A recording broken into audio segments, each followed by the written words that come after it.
Hello, mabuhay mga kadingba! Welcome back to my mini vlog. Ayan, nandito na naman si Miss Heart kasama ang dalawang bagets, Sean and Chloe. Ayan, no, diba? Nirentahan ko yung V5, yung Inihaw restaurant.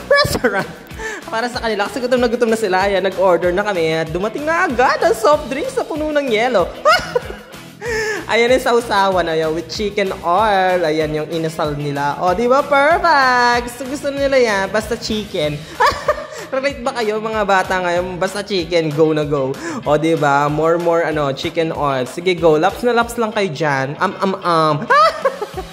Paabusog kayo sa akin si Six. All-time favorite ng mga Kapampangan. Perfect! O, di ba? Kasi wala na siya agad rice. Kaya pumunta siya sa counter. Humingi siya ng rice. Ayan, 3 agad. O, diba? 3 agad. Pag 3 pataas. O, siya, nakakain muna sila. Ayan, laps lang. Naubos agad. Perfect. O, siya na. Hanggang sa muli. Paalam mula kay Miss Heart.